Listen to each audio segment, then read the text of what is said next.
Ms Patton to move her motion number 73. I'm all over it.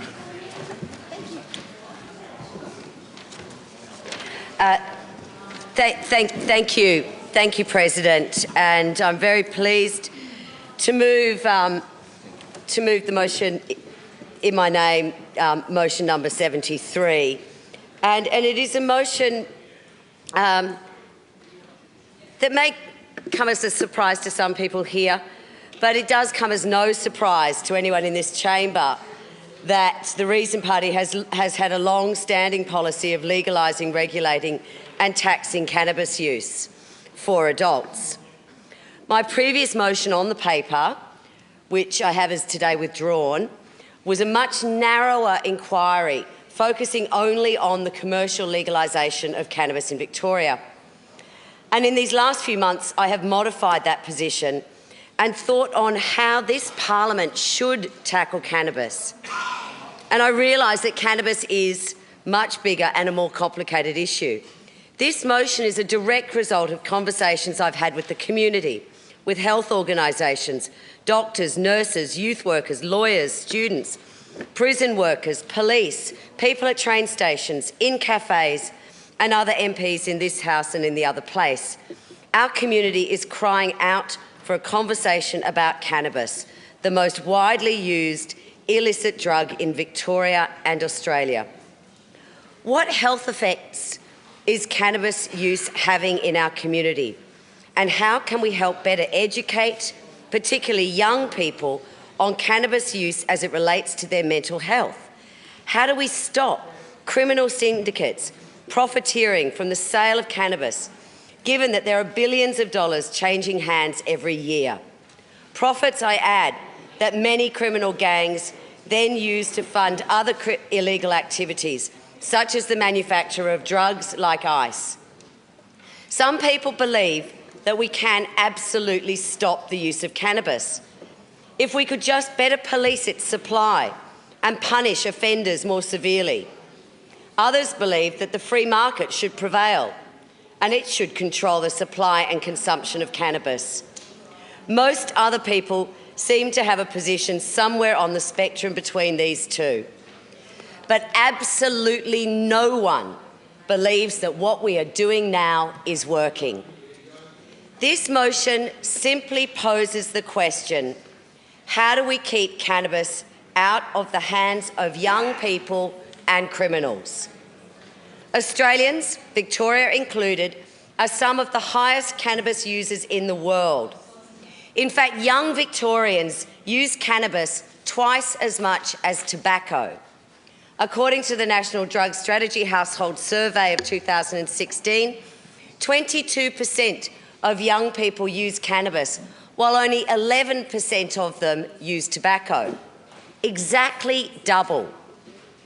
In addition, Victorians in their 20s are about twice as likely to use cannabis as people in their 40s. That's 22% compared with 10.3%.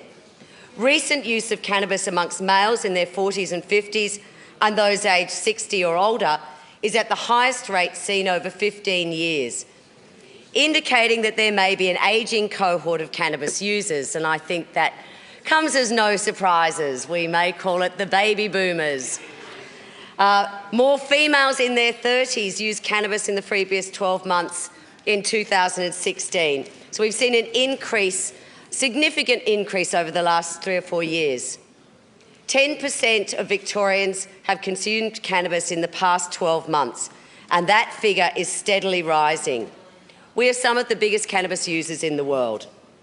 What are we doing to protect the health and safety of those 100,000 or so Victorians? Education campaigns around cannabis have been pathetic, really. Many in this chamber will remember the infamous Stoner Sloth campaign. It went viral, but for all the wrong reasons. The Drug Law Reform report that was produced by the Law Reform Road and Community Safety Committee considered public health, public safety and education and concluded that there was a lot more to be done in this area. And there was very little response from the government to this report. And while the report looked at cannabis, it really came to the conclusion, as I say, that more needed to be done. And this inquiry will help us establish what does need to be done. The police recognise that the illicit cannabis industry in Victoria is worth $8 billion annually. $8 billion annually. In their submission to the committee last year, to the Law Reform, Road and Community Safety Committee last year, they stated, Victoria Police have identified that the cultivation and trafficking of cannabis often involves serious and organised crime.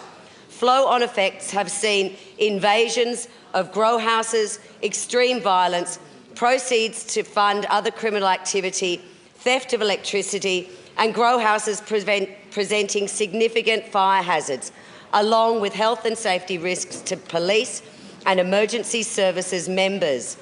But Victoria is not alone in this. Many other jurisdictions are tackling similar-sized operations. We have repeatedly heard from politicians and police that we cannot arrest our way out of the issue of drug use, but it appears we keep trying. The most recent figures I could find were the Australian Criminal Intelligence Commission's Illicit Drug Data Report 2015 and 16. In that year, 25,683 Victorians were arrested for the possession of drugs, and 1,688 were arrested for supply. 51% of those were for cannabis. So that means that 13,000 Victorians were arrested in 1 year for the possession of cannabis. It's a huge arrest rate, and yet the figures show that cannabis use is steadily increasing in Victoria. And as a senior police officer admitted to The Age journalist John Sylvester, Melbourne is the engine room of the country's cannabis industry, or as others have put it, the Mull Bowl of Australia. He went in to say that this lucrative arm of organised crime is dominated by Vietnamese and Albanian syndicates that use a large part of the profits to make amphetamines and import ice, cocaine and heroin. The stressed rental market is being stripped of properties, with more than 1,000 being used as cannabis hothouses at any one time. We can help put a stop to this. This motion will explore how we can better deal with cannabis, what we can do to keep it out of the hands of criminals and children, and how we can better educate the public about the ongoing effects of cannabis use, in particular, the mental health issues often associated with it. In conclusion, this motion recognises two things. First, that cannabis is the largest illicit drug that Victoria has and will ever know, with huge drawings on the public purse to fund the current regulatory model that doesn't really deal with it. Secondly, the use of cannabis continues to increase in the community despite the record funding levels of this model of regulation. The increase in usage of cannabis is most notably with young people under the age of 25, while the supply of cannabis is being provided by an ever-increasing network of organised crime syndicates. Parents and concerned citizens all over Victoria want to know what is going on and how we can best protect their children from harmful drugs, and which system or which model could offer more promise in removing organised crime from our society. So I look forward to other comments on this motion, and in particular my crossbench colleagues. And I thank them for being supportive of me.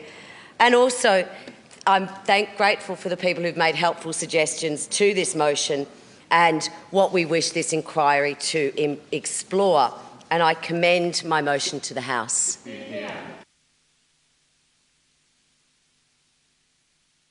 Deputy President. In rising, I would seek to move an amendment, a proposed amendment to Ms Patton's motion, and if I could just foreshadow it as follows, that after paragraph 2D, insert the following for a new paragraph E, assess the health, mental health and social impacts of cannabis use on people who use cannabis, their families and carers.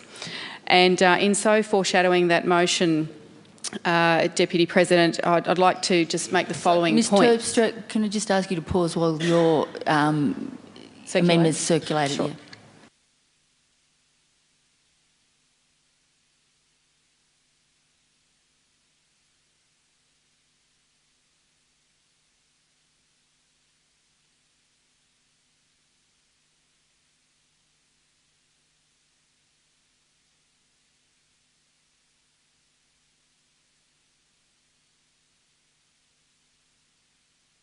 You can continue now, thanks.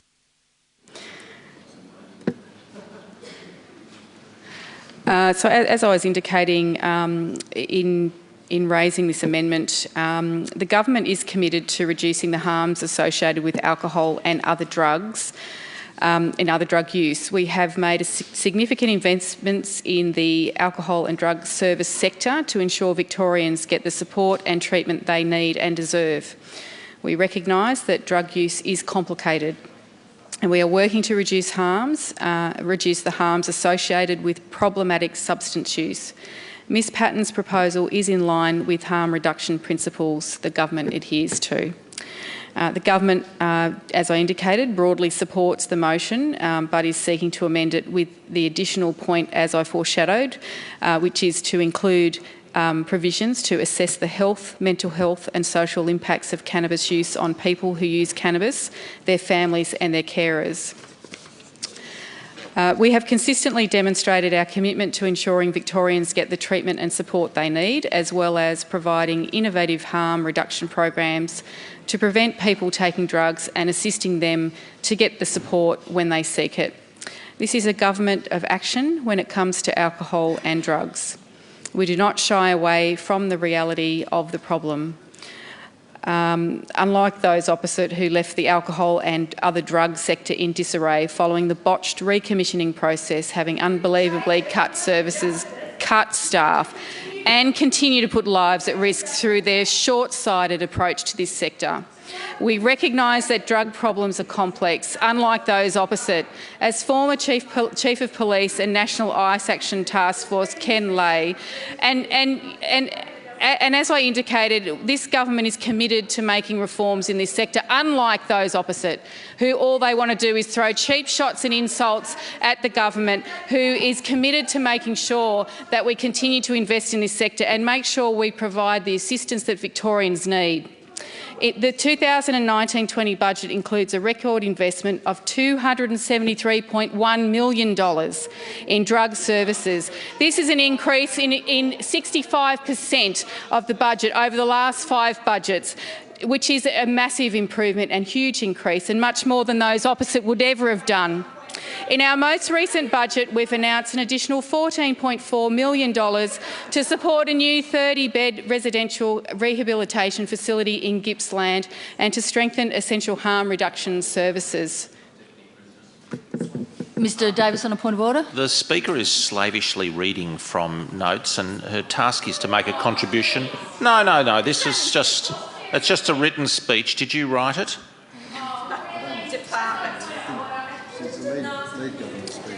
No.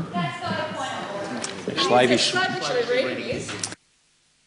Mr Davis, the Speaker is the lead government speaker. I think she's referring to copious notes, so I don't uphold your point of order. However, I do remind the member of the convention in this House that you may refer to notes but not read a speech. Well, thank you, and I'll make sure I raise the exact point of order when Mr Davis also does the same thing across the aisle. But thank you very much. Oh, yes, that's correct. So might I just return to the point that I was making? Thanks very much over there. So again, as I was indicating, that in terms of building on the investment that the Andrews Labor government has made, as I indicated, $57.3 million in new investments from the 2018-19 budget, which includes more than $40 million to construct the purpose-built drug rehabilitation facilities in the Barwon Health, Hume and Gippsland regions. And this is so important to make sure that regional and rural Victorians get access to the services and treatment that they in fact need. Once fully operational, these will provide hundreds more people in regional Victoria with access treatments per year closer to their homes and families, which will improve access to these very important services. And that comes from the budget paper number 3 from 2018-19 at page 86. A further $67 million to operate the new Grampians residential rehab facility, expected to open late in 2018, will again also provide a further 80 treatment places to allow people to access. And again, that comes from budget paper number 3 from the state budget 2018-19. Upgrades to existing alcohol and drug services and treatment facilities as part of the $10 million statewide mental health, alcohol and drug facilities renewal grants program is also provided from the same budget paper as well. Additionally, in regard to these services, our $180 million ICE action plan is already rolling out across Victoria, and so is our $87 million program for the drug rehabilitation plan. So not only do we look at providing comprehensive services, we make sure that these services are available to rural and regional people in the areas where they live, and so they can have best access to it to improve the outcomes for them. The centrepiece of the drug rehab plan is the opening of the 100 new residential rehab beds, which were announced in October 2017. This means that between all of our investments over the last 4 years, the Andrews Labor government has committed to more than double the number of residential rehab beds available in Victoria. We inherited only 208 beds in late 2014, and when all our investments are rolled out as a total number, there will be 492 beds across Victoria. So this is a substantial improvement, as I indicated, with doubling the number of beds. Exactly right, exactly right. So we are well on our way with the 368 residential rehab beds currently in operation across the state. And this has been a very welcome program change and a welcome injection of additional and substantial funding into the sector. Once fully operational, these new facilities and additional beds will allow approximately 700 more Victorians each year to be able to access rehab services. Like any strong progressive government, we recognise that health outcomes and harm minimisation must be at the treatment of alcohol and drug interventions and investments. So after listening to the community, the experts and a bipartisan parliamentary inquiry, we have taken the bold step of trialling the medically supervised injecting room at North Richmond. As many people know, this was something, it was something that was, welcomed by local residents in Richmond, and it has definitely improved and saved many, many lives. It has saved many, many lives because people have had access to the best services they need. It has saved lives and prevented many unnecessary deaths, and it is a welcome move, and the community support this injecting room. The medically supervised injecting room did open on the 30th of June last year, and as I indicated, it has already saved lives. Since that facility opened, more than 2,200 people have registered for the use of that service, and staff have responded to more than 650 overdoses, some of which as otherwise would have in fact have been fatal. So that has changed more than 650 lives, and those overdoses have been carefully managed, which otherwise may have resulted in those people losing their lives, and also that would have meant that 650 families would have lost a loved one who may have been struggling with drug and alcohol issues, or in fact mental health issues. So it is a welcome move, and it is something that the local community support and will continue to support, and we've been able to save lives. This is significant. This is very significant. Only something that this government understands in working closely with the community. Every single death to drugs is a terrible tragedy for the families and friends affected, and for the wider community as well. The medically supervised injecting room does more than managing overdoses to stop drug-related deaths. It provides pathways to help people to deal with their addiction, and often addictions are complicated matters. It is not straightforward. When someone uses the supervised injecting room, they are provided with a direct pathway into the community health services sector provided by the North Richmond Community Health Centre. This is at the heart a pathway to treatment, rehabilitation and recovery, and continuing to support a person who is suffering with addiction and having ready access to continued support and medical intervention is integral to their recovery process. Already up to 30% of clients have indicated they would like assistance to access drug treatment, while 40% of clients would like support to access treatment for hepatitis C. And hepatitis C is often a disease that is associated with drug use arising from injectable drug use. So this is also a significant step. We have listened extensively to the North Richmond community. We have listened to experts in this field, including the AMA, the Royal Australian College of GPs, the Ambulance Employees Australia, VADA, the Pennington Institute and the Alcohol and Drug Foundation. We have heard from the State Coroner about the lives lost to the insidious addiction, and most importantly of all, we have heard personal stories of the tragedies that unfold and loss from ordinary Victorians of different backgrounds. And as a community, we owe it to the families devastated by drugs to try every possible approach to help their loved ones and keep Victorian families together. Ultimately, as I indicated before, this is about harm minimisation and saving lives. The 2019-20 state budget also provided funding to extend the operating hours of the medically supervised injecting room so we can save more lives and get more people the treatment and support that they need.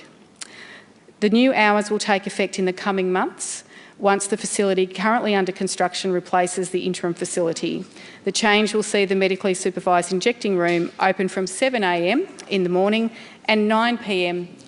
on weekdays and 8 a.m. to 7 p.m. on weekends. The Andrews Labor government is serious about tackling alcohol and drug issues on every front. We want to protect the community and minimise harm to people in the community. And unlike the opposition during their time in government, we have invested the necessary funds to back this up. As I indicated earlier, we've doubled our efforts in this area. Cannabis is most commonly used as an illicit drug in Victoria, and as Ms Patton outlined earlier in her contribution, about 33% of Victorians over the age of 14 do in fact have used cannabis before, and about 10% of Victorians over the age of 14 have used cannabis in the last year, and that comes from the National Household Drug Survey in 2016, and this has remained stable since 2001.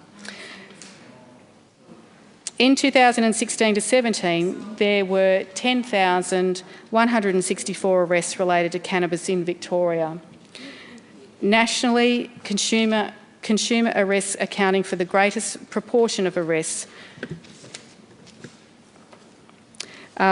Australian Criminal Intelligence Commission illicit drug data report in 2016. So these are significant statistics. So we've talked about illicit cannabis, but I might also just touch on the medicinal cannabis, and I might just give an anecdote of a family who, constituents of mine who visited my office to tell me a very harrowing story about needing to access medicinal cannabis for their child who was suffering from seizures. And it's a very tragic and sad story. And the good news is, though, through the initiatives of the Andrews Labor government, that some families can in fact access medicinal cannabis for particular reasons for their children.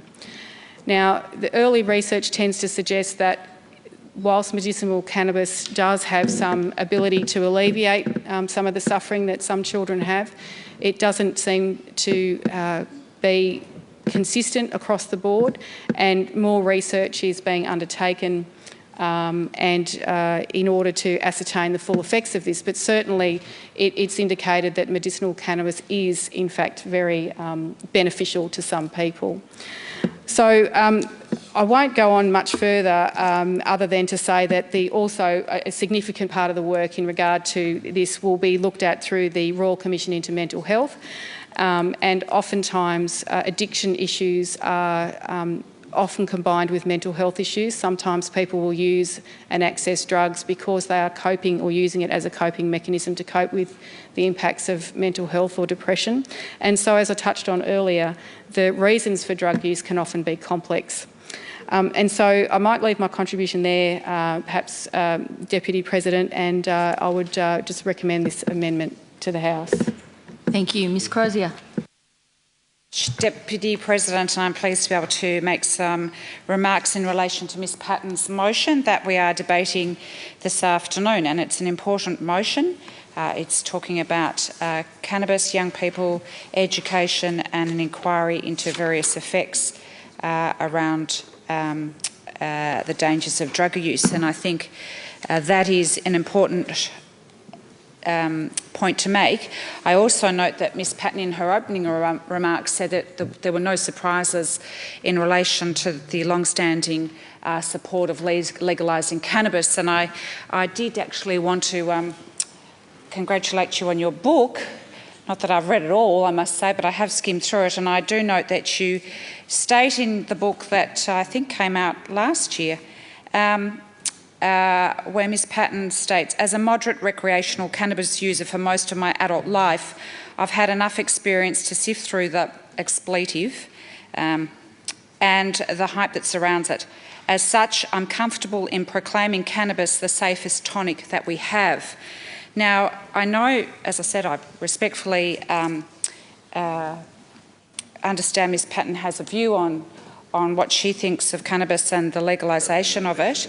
However, I have a contrary view to that, and I am very concerned about how cannabis can be, is used and can be used, and it is often a gateway to harder substances, harder drug abuse, and then of all the things that Ms Terpstra is talking about in terms of the North Richmond injecting facility, where we've had such difficult issues surrounding the facility, but for the community, for the drug users, for everybody involved, and I'm speaking to those people constantly, the businesses, the residents, people within and in and around that area who are very concerned. And I know Ms Patton is. She's been to the community meetings, as have I. No government MPs have bothered to turn up, not the local member who's the Health Minister, not the local member, Mr Wynne, nor the responsible Minister, Minister Foley. So I think it's incredibly disappointing to say that the government hasn't even bothered to turn up and hear from the community in relation to their concerns, because some legitimately think that they want to support the facility, others have got grave concerns, and for the government to come out and say that you've got it right, well, you haven't, and that is demonstrated in the way you're changing the goalposts. But to get back to this important motion, there are concerns around cannabis, and just going through Beyond Blue when they talk about the effects of drug abuse, and I'll just quote from what they have on their website. Drugs and alcohol change the way your brain and body work. They change the balance of chemicals that help your brain to think, feel, create and make decisions. And unfortunately, cannabis can cause depression, acute panic attacks, ongoing anxiety, paranoia, even in people who've never experienced any of those physiological or biological changes that drugs can cause. And we know that drugs can cause all, prescribed drugs can have side effects that are very, very damaging. Well, these drugs equally have some very severe issues because in terms of what cannabis, along with other drugs, alcohol, heroin, or the other polyform, multiple drug use that people sometimes undertake, it can have severe effects not only on them but on others in terms of our road safety issues. We've had far too many accidents and people killed, and we've been talking about that all this week. I mean, how many of those tragic deaths have been as a result of drug use or impairment through drug use. So there's lots to do in this space, and accordingly, the inquiry into drug law reform, which was undertaken just last year, which Ms Patton was a member of, had 231 submissions and heard from a diverse range of experts and stakeholders working in various areas of drug policy and law reform. The committee also travelled extensively They went interstate, but they also travelled to Geneva, Lisbon, London, Vancouver, Denver and Sacramento, in addition to Wellington in October of 2017, to explore how jurisdictions manage the problems of substance use and impacts on broader communities, and to meet with agencies involved in international drug policy and control. Now, that inquiry looked extensively at these issues, and if you look through the various aspects of what that inquiry did, it was looking at the effectiveness of largely a law enforcement approach, community attitudes to drug use, the International Drug Control Network. I'm just picking out a number of the areas that the committee, and the very good work that the committee did, I have to say, on this very issue, because it was important work. And I think that inquiry, which you can see, and I know that hansard, don't expect to put all of that in, but it's a substantive, very substantive inquiry with huge numbers of evidence that was provided to the committee. But importantly, it also included prevention strategies for children and young people, about drug education in schools, the role of families, community programs, primary health care and intervention strategies for the drug use, which included a whole range of drugs, but also cannabis. And I think that's the whole point of why this motion, I don't think, is necessary, because we've already done it. Here it is, it's here. It was last March, and I know I've spoken to some of the crossbench, and they're saying, well, we need this because the government needs to get on with it. I agree. The government needs to get on with undertaking some really important reforms and looking at those recommendations that were applied. Because all we're doing here is, by having another inquiry into yet another drug, is delaying the process or delaying the government's response to be able to look into this. Now, that inquiry looked into the use of cannabis, I note, and I see that on in the inquiry there was, in Chapter 6, the Prevention and Early Intervention, I beg your pardon, Law Enforcement, Chapter 7, the Personal Use and Possession Offences. We know that in Victoria the cannabis cautioning program and illicit drug diversion programs are in place, and we need to be doing more on that because of how, as I said, this can be used as a vehicle for young people, especially to get into harder drugs and get on that terrible, terrible spiral that destroys their lives. I mean, these are destructive substances. And in the Beyond Blue and also Headspace, they say there is nothing safe about cannabis. And it is important to note that I think that these are the experts in this area. And, Deputy President, the effects of psychosis, psychotic episodes, as I said, that some people experience who may never have experienced such terrible hallucinations and psychotic episodes, and then get all sets of paranoia and anxiety and get their life spiralling out of control. I mean, we should be doing as much as we can to educate, as that former inquiry said, rather than having another inquiry. And I'm just trying to find a quote where it does actually say there is nothing safe about cannabis. And here's the quote I'm looking for, Deputy President. There's no safe way to use cannabis, and that's my point. That comes from Headspace. These are the experts who are looking into and dealing with young people who have got addictions. They're doing a tremendous amount of work, and I want to actually commend the federal government and my federal colleagues in relation to taking mental health seriously and expanding the Headspace program into various parts of Australia, because there are far too many people that are affected by far too many drugs and ending up with mental health problems and a whole range of other social health and wellbeing issues. So, as I said, I believe that Ms Patton's motion, a lot of these issues have already been addressed in the inquiry into drug law reform that Ms Patton herself was a part of in the last Parliament. That excellent work that was done during that time with all those people that looked at the issue of cannabis as well as other drugs. They're all very well related, and we know that Ms Patton, as I said in the outset, has a view that She has a strong view, and I respect her having that view, that she believes in the legalisation of cannabis. I'd hate for this to be used in another argument for that.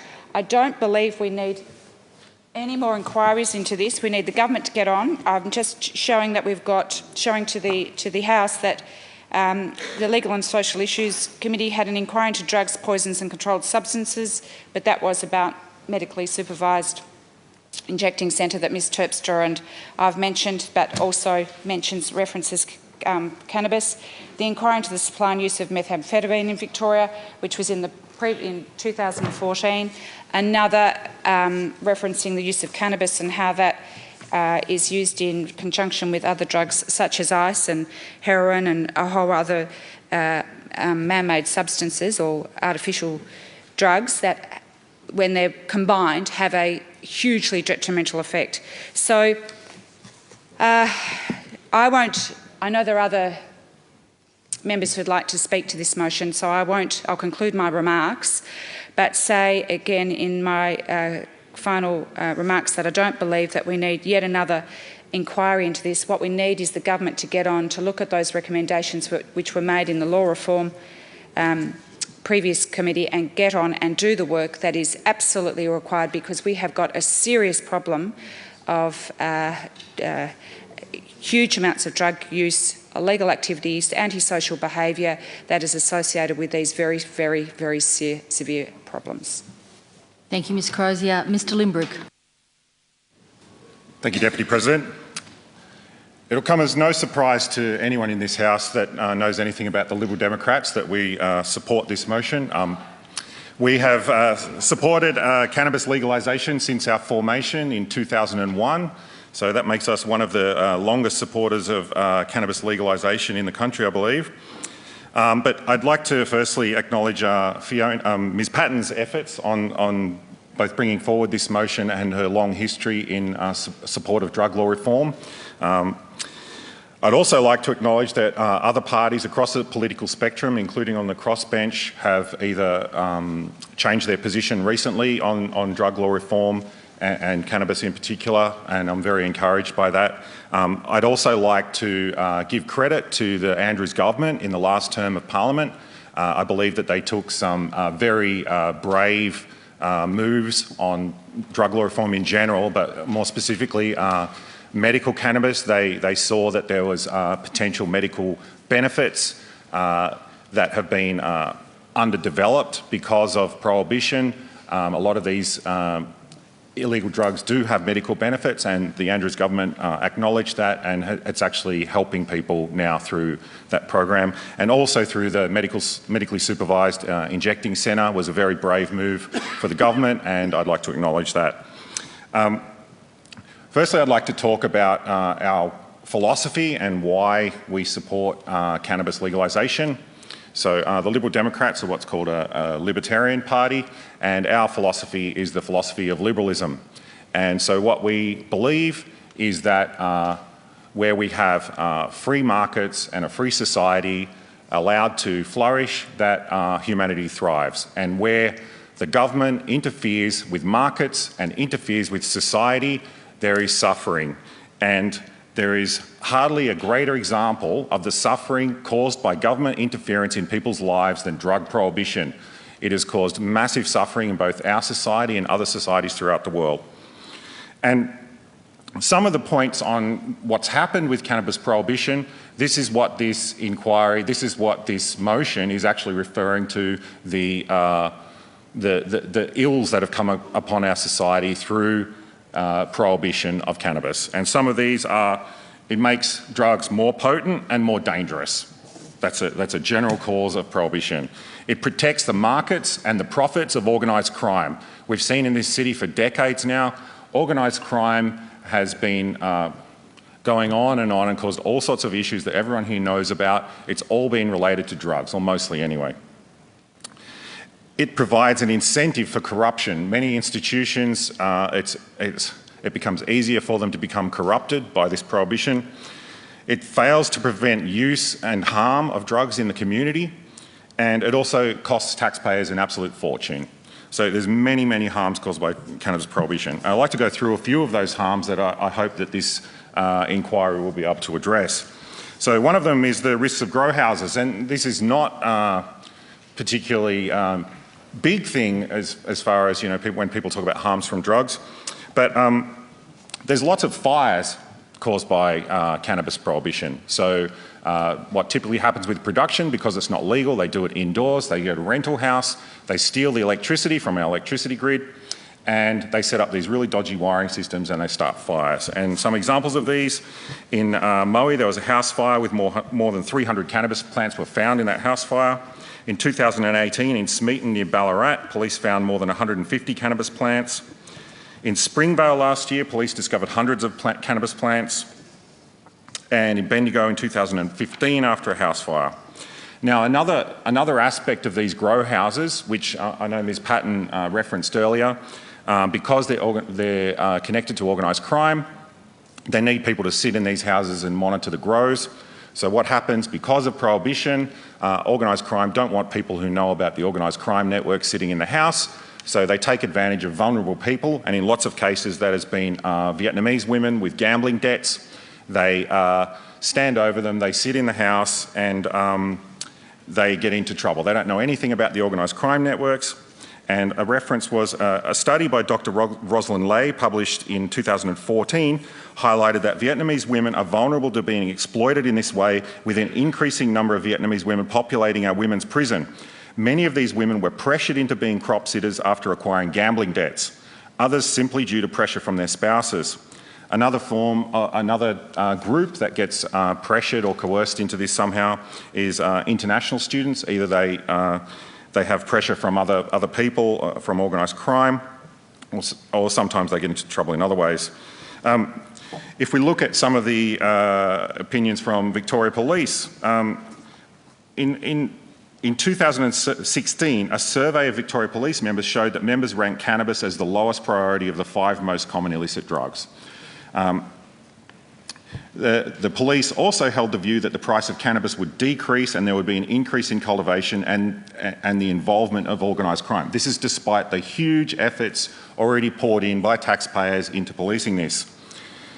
Victoria is also the engine room of the country's cannabis industry. It's a huge industry, despite prohibition.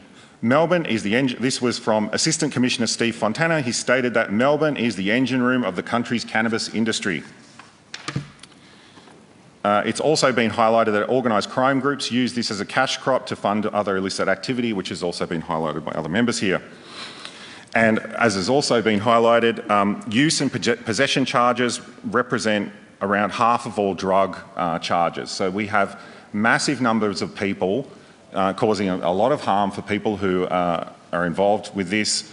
That costs taxpayers a fortune in policing, court system, jail system. This is not a cheap exercise. This is some of the harm.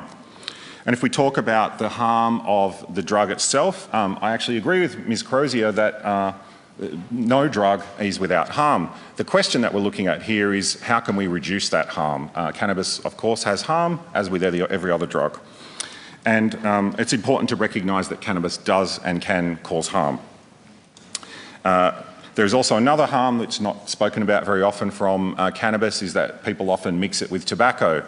And tobacco is a well-known cause of harm in our society, even though it's legal, causes far more harm than cannabis. Potency. Potency tends to increase because of prohibition, and that's the same for all drugs. And the reason is very simple. It's simple economics.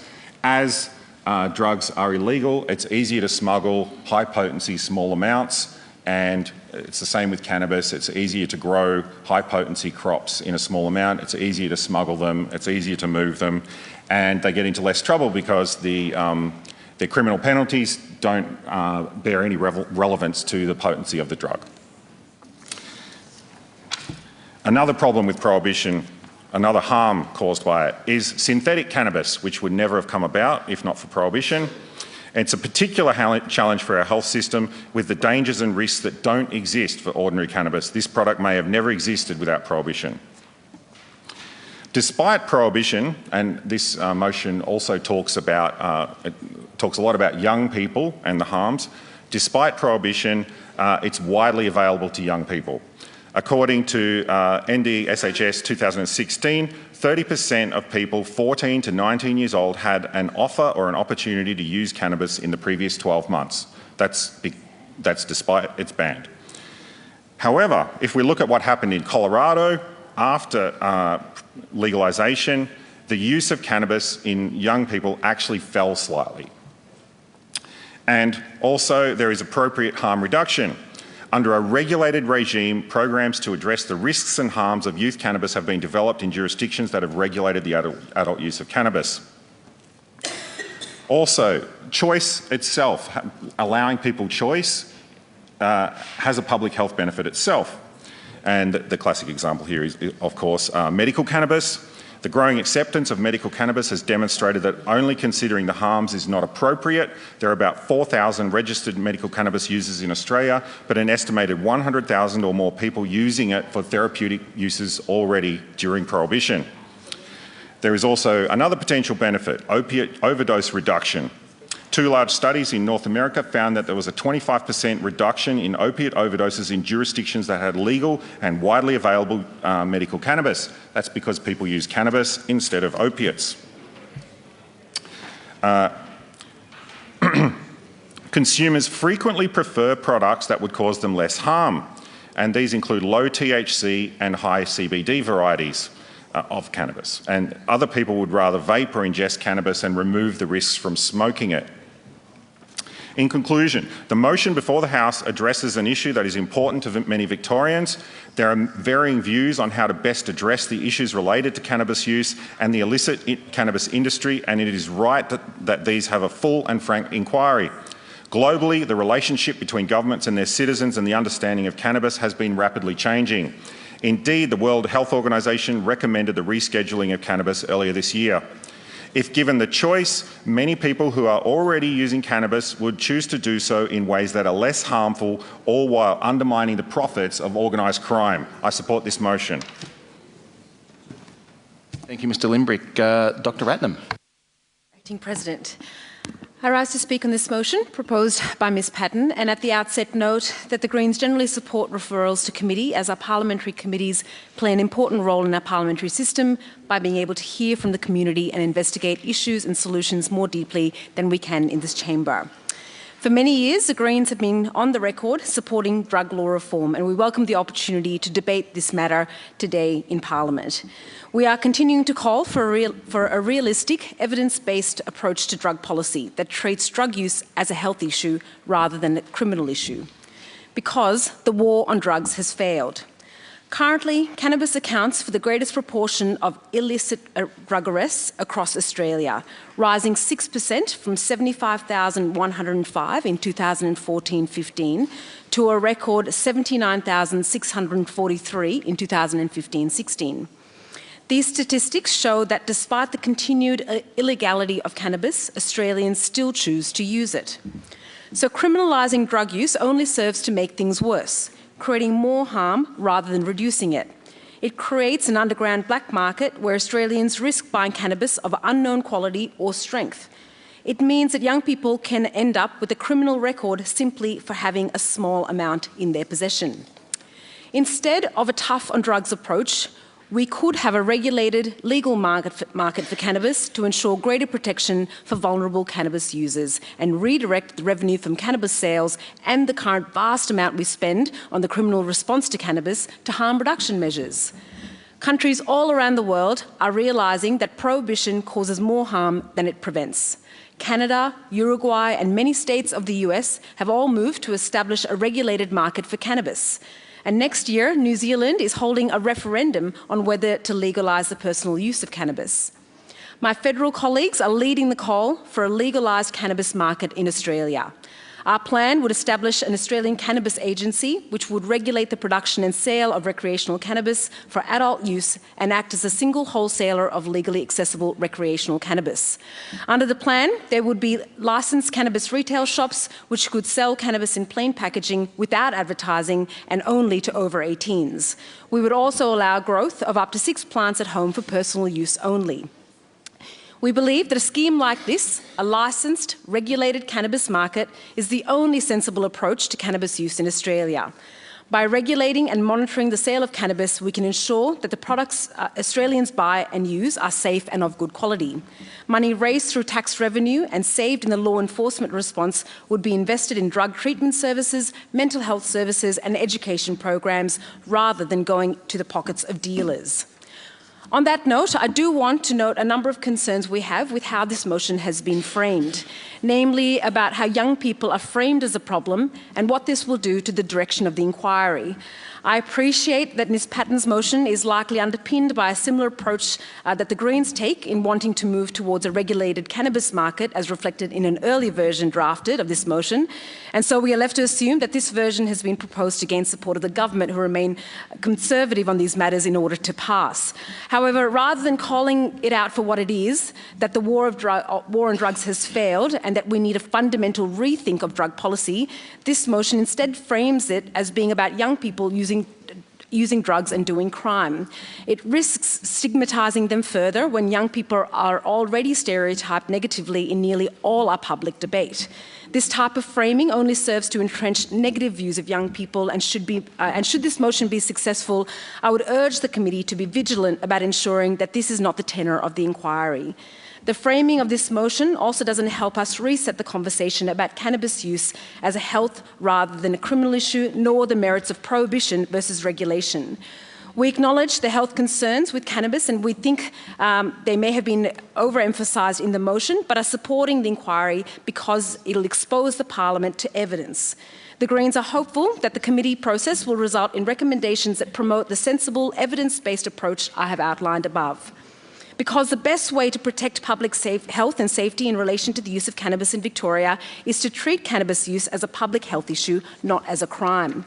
The best way to prevent criminal activity relating to cannabis is to regulate its sale, reducing the power and influence of the criminal black market and the imposition of criminal penalties on casual partakers. In Uruguay, where cannabis became legal in July 2017, drug-related crime has dropped by 20%.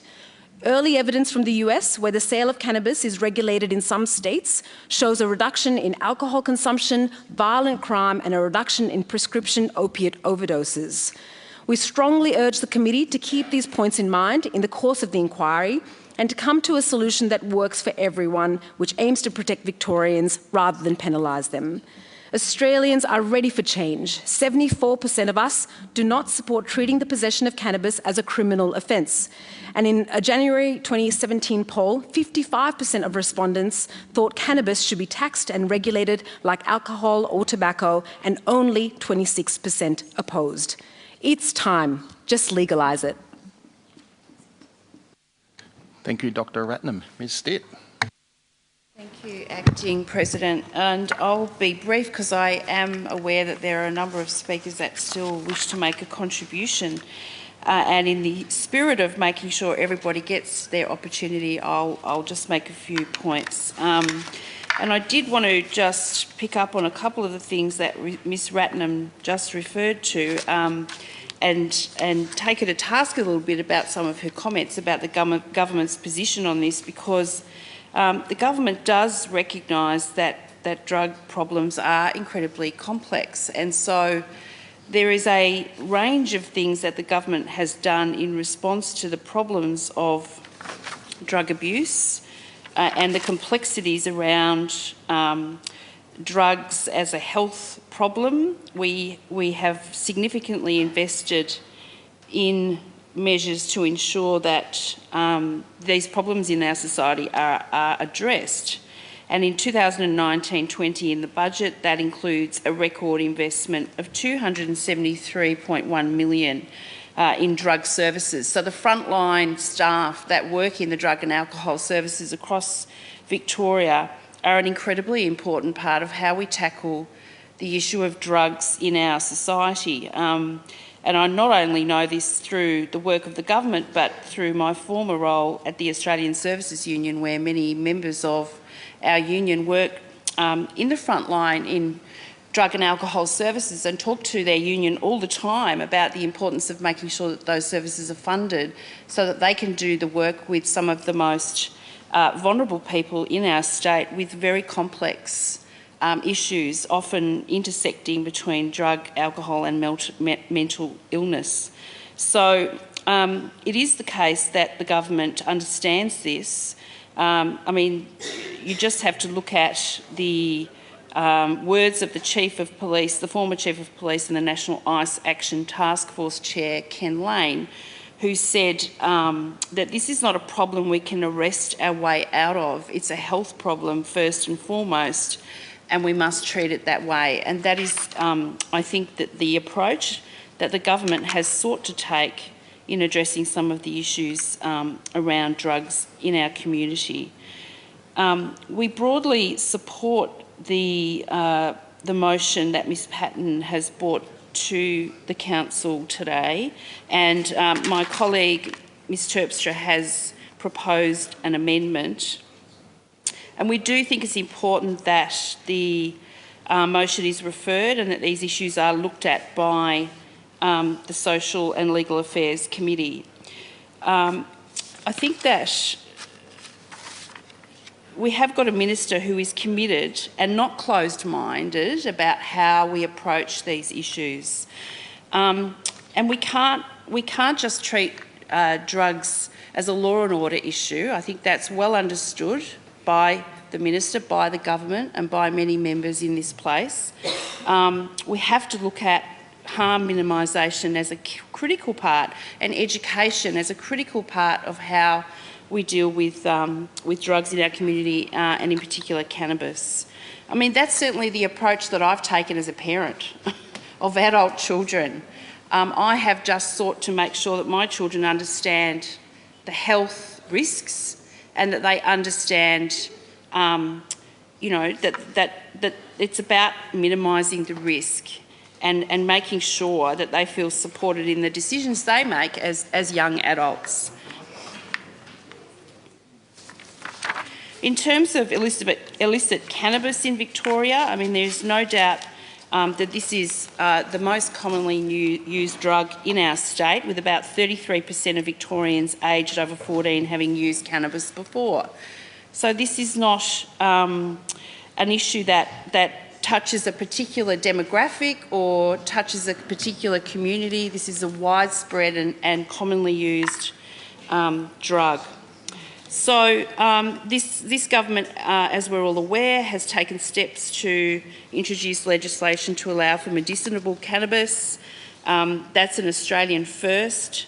We're very proud of that reform, and we hope that the approach that we took to that complex and difficult set of reforms is the same approach and open-minded way in which we will deal with this issue, and the fact that this will go to the committee where quite rightly it will get the scrutiny and the attention that it should in that committee process. And I'll just finish by talking a little bit about the Mental Health Royal Commission and why that's relevant to the issue that is before this place today.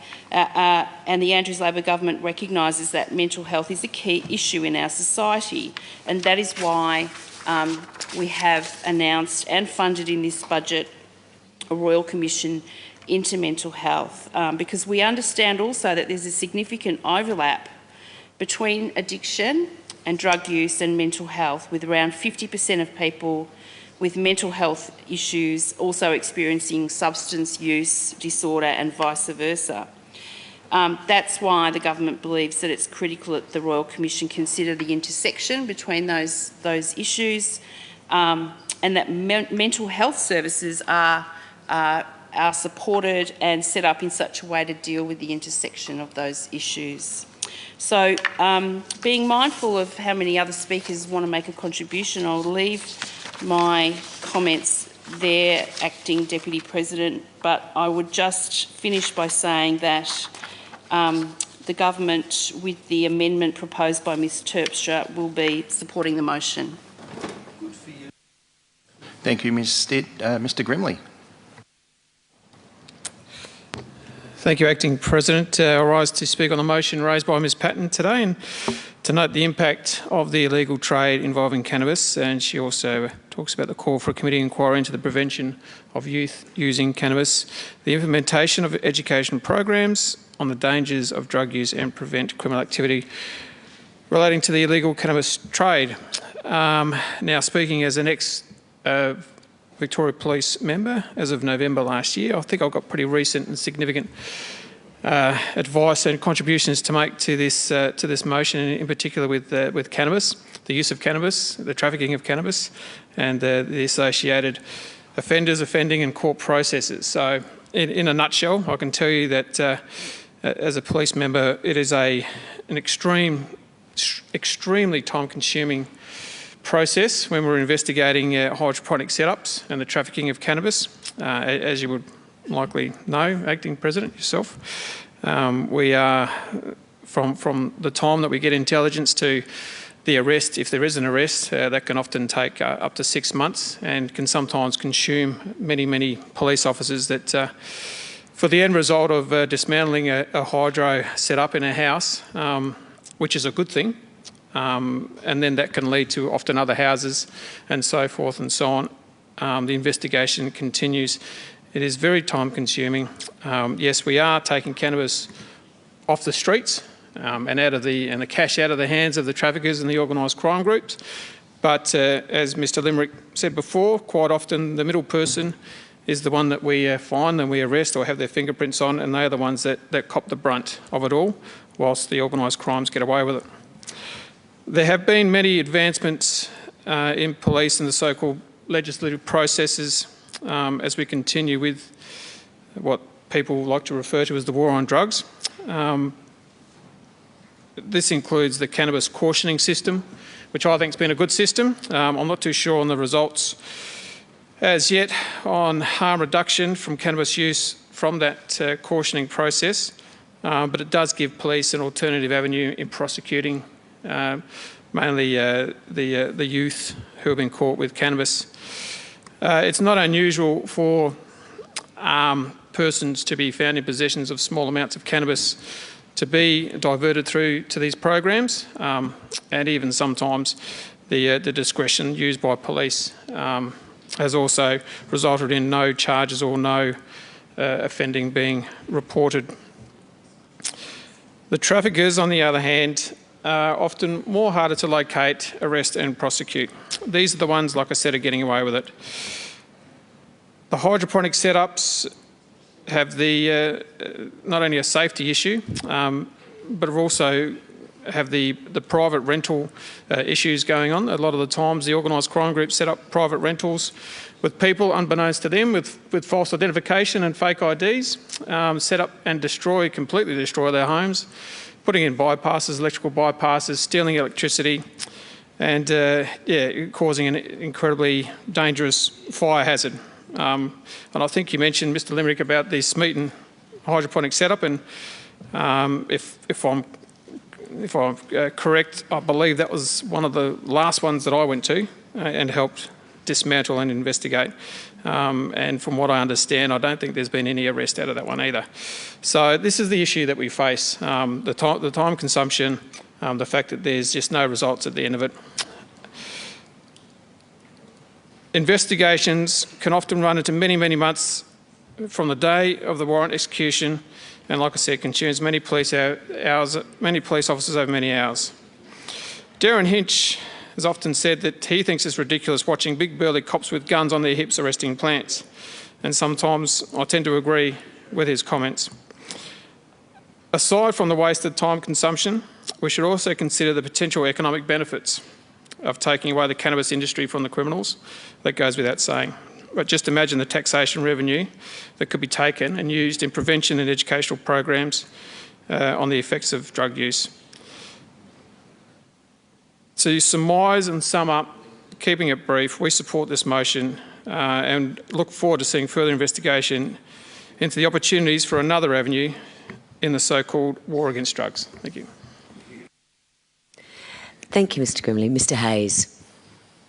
Thanks, Madam Deputy President. Yes, I was very interested in Ms Patton's assertion that 13,000 people were arrested for cannabis use, and I know that cannabis is widely used throughout the community in all age groups. But I'm particularly concerned with young people using it and young people running into trouble with the law because of their use of cannabis and sometimes being charged with cannabis possession because there isn't anything else there to charge them with. And I think that that's very unfair. And really, the war against drugs as it's been waged has failed in a rather spectacular way, and it's time we faced up to that and had to look at alternative ways of looking at minimising the harm done by drugs. And when I talk about drugs, I talk about alcohol in that regard too, because no drug is without harm. And having been a drinker myself and no longer drinking, I had some wide experience with the matter. I concur with, or I'm very interested in medical opinions now that say there's no safe level of alcohol consumption too. And as Ms Crozier said, there's no safe way to consume cannabis, and no drug is without harm. But I would like to, if we tried to deal with the health and social problems caused by alcohol by putting people in jail for using it, I'd say in Australia we'd have a hell of a lot of people in jail. I think we really have to look at all that in a different light these days. And so, I do support the motion. I'm also really think that addiction is the problem we've got to address with all drug use. There's the harm side of it, but the addiction itself to a drug is a real problem, and it's a disease, and should be treated as such. And there should be much more availability of rehabilitation and treatment programs for addiction. I'd be very pleased to see reforms bringing about the end of the black market and organised crime that exists around cannabis.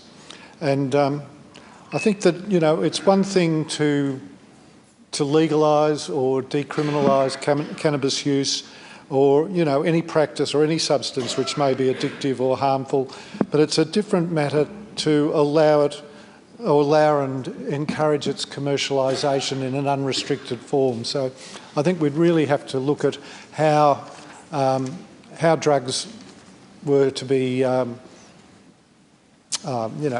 spread throughout the community, their availability, where they're purchased, what age you can be when you purchase cannabis, if this was thought to be the way of dealing with things. Control and treatment is something I'd like to focus on when we look at these matters. Thanks a lot. Thank you, Mr Hayes. Mr Borman. Thank you, Acting President. The war on drugs has failed, so we should legalise whatever drug, marijuana, today. Well, it's interesting. We get these things, evidence-based approaches. We get all sorts of things about if we do this, we will get rid of the illegal market. Well, I look at this from a different way. In fact, though Mr Grimley and myself have had similar experiences, I think we've ended up at a different place. I don't support the legalisation of any of what we would call hard drugs. In fact, I think there's enough problems with prescription medications that we're still yet to clean up before we start worrying about recreational stuff. But let's talk about evidence-based approaches and why we need to do this and why we shouldn't do that and whatever. The people in here that say that we should look at evidence, we should look at the fact that prohibition doesn't work, are also the very same people that will absolutely hammer recreational firearms users and put in all sorts of extra prohibitions that'll do nothing. So I am not everyone, yes, I'll take that correction. There are two exceptions, but you can't have one and not the other. If you think that you can't, regulating or decriminalising, if regulating drugs is bad because of the way it happens, then you can't say that just adding extra stuff on top of law-abiding people is going to go anywhere. And in fact, if you were to look at the principle, then we should drop all regulations around firearms, which we obviously don't want, because we've got a rising problem with criminals using firearms. So, where are we with that? You can't just have it your own way, which is where we seem to be. One last thing I might point out is I'm taking on face value someone's direct number here. 13,000 arrests of people for possession of marijuana or cannabis. I will guarantee there is a lot more people caught with cannabis than get arrested, but that's 13,000 out of 5 million. I wonder what that is as a percentage. So, moving on to Canada, which seems to be the thing that everyone seems to be on today. About 5.3 million, or 18% of Canadians aged 15 years or older, reported using Canada in the last 3 months. This was higher than the 14% who recorded using it just 1 year before legalisation. A lot of them were former cannabis users who tried again. The number of first-time users was nearly double the corresponding estimate when they did this. We're talking about harm minimalisation. More than 500,000 workers reporting using cannabis before heading to work or while on the job. I am aware of another statistic about the number of people who were caught with cannabis and alcohol in their system in traffic accidents. But I think it's safe to say alcohol is bad enough. It is tough to regulate. It's also a market that is not totally regulated. There's a lot of illegal stills. There's also a lot of illegal tobacco going around. I don't support the motion because I think as a parliament we've probably got other things to do, and homelessness. We've got basically drug users out there killing each other. I'm not entirely sure that we shouldn't be basically spending a bit more time looking after probably more immediate problems. Thanks. Thank you, Mr. Borman. Mr. Quilty. I will be brief. I support this motion. Legal cannabis could be a huge boon for Northern Victorians. They've had been locked out of their public lands, had their water rights taken away from them, the logging industry decimated, and we've just had new taxes rolled out on our gold mining industry. Perhaps it's time that Northern Victorians got something back. At present, 50% of cannabis is produced in grow houses in the city.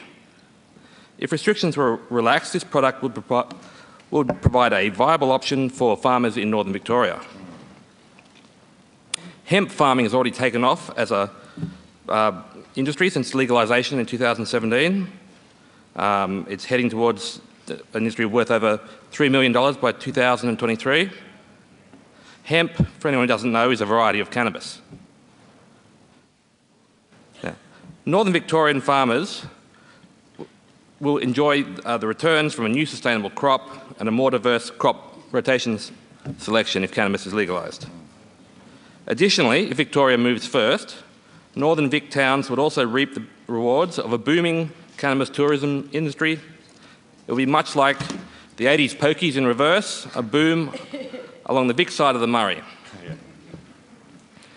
However, we know this government doesn't do anything that won't benefit Melbourne as well, so we have good news. Fewer grow houses means more houses being released for people to live in. Yes. The government's bottom line would benefit too. Bringing cannabis out of the black market means the government GST take would increase. Right. Perhaps there'd be a bit more money to fund a few more election promises. Yeah. We'd also save the billions we currently spend on cannabis policing. Perhaps instead of confiscating licences from unimpaired drivers and locking up people for growing plants, we could spend some of those resources on domestic violence prevention, drug education, or addiction rehabilitation. Some may be concerned that relaxed cannabis restrictions would lead to an increase in problem drug use. However, legal cannabis is not a gateway drug. It provides a low-harm alternative to harder drugs, like alcohol or opioids. It's an alternate for potential users and an exit gate for existing users of hard drugs. At present, criminals run the entire cannabis market.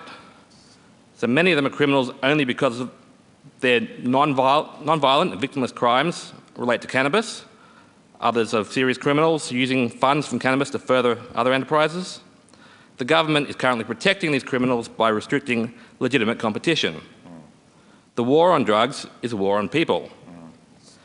It's time the government stopped criminalising innocent Australians. It's time this government stopped protecting the means of funding criminal organisations. It's time for this inquiry. The Liberal Democrats look forward to recommendations that will benefit Northern Victoria, improve public health, reduce criminal activity and divert wasted police resources to more useful endeavours. Hear, hear. Thank you, Mr Quilty. Ms Patton. Thank you, Acting President, and thank you to everyone who contributed. And I'll just start quickly with the government's contributions, and I accept that the government has done some work, and I recognise Mr Limbrick also noted this, that the government has worked around harm minimisation principles, and that is what this motion is about. This motion is directly about how do we minimise the harm of the widespread cannabis use in our community.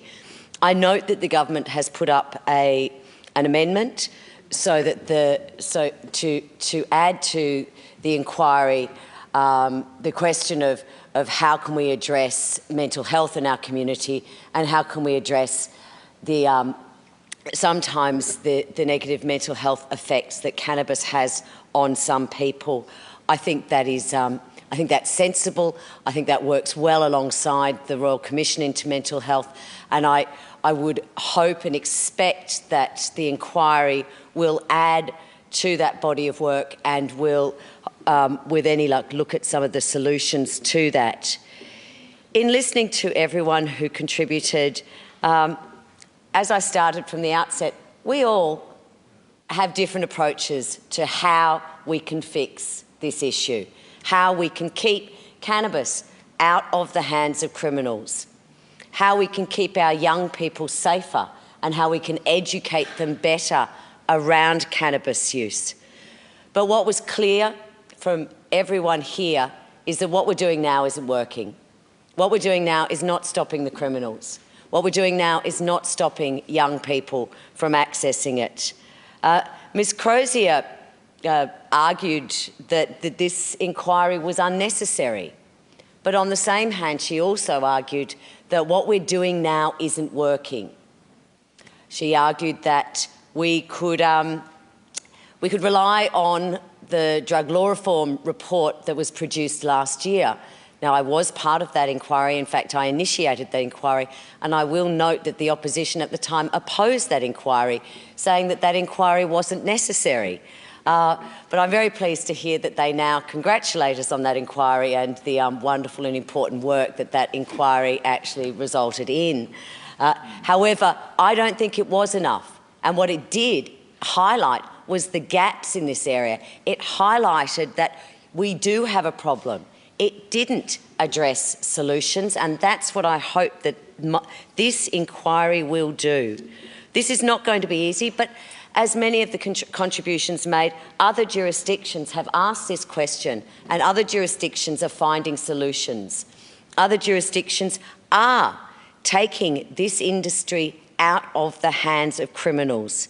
Other jurisdictions are regulating it and controlling it and ensuring that young people do not have access to this product, do not have access to yet another drug. And as many said, you know, nobody is suggesting that this drug is safe, that cannabis is safe. What we are suggesting is that prohibition doesn't make it safer. In fact, quite the opposite. Prohibition makes it much more dangerous, and you know, quite obviously it does not prevent anyone from accessing it.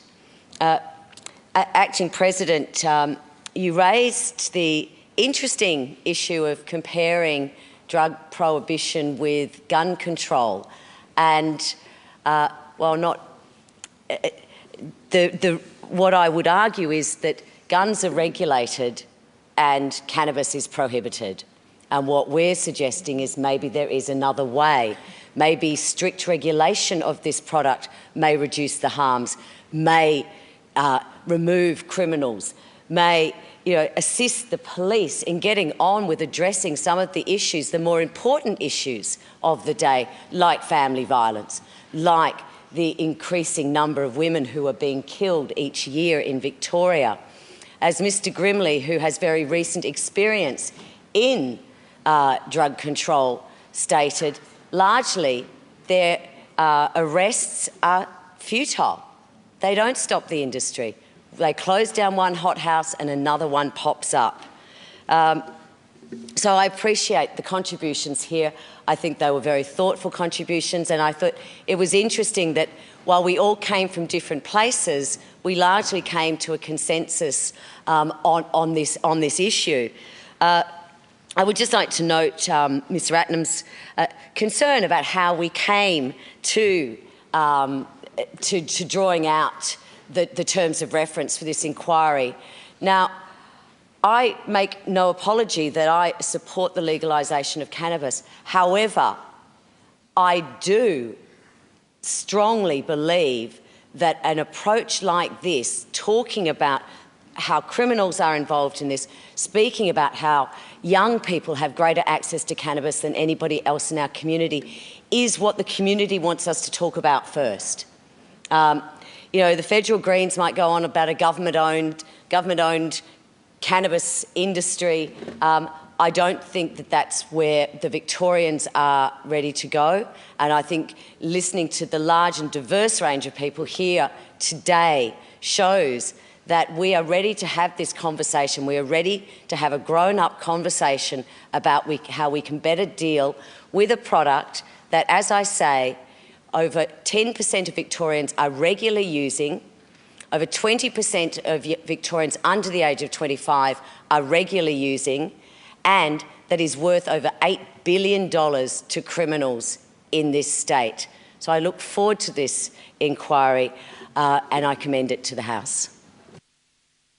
Thank you, Ms Patton. So the first question is that the amendment proposed by Ms Terpstra to this motion be agreed to. Those in favour say aye. Those against? The ayes have it. So we move on to the next question, which is that the number 73 in Ms Patton's name is agreed to. Those in favour say aye. Aye. And those against? No. No. The noes have it? The ayes have it. Division required? Okay. Ring the bells, please.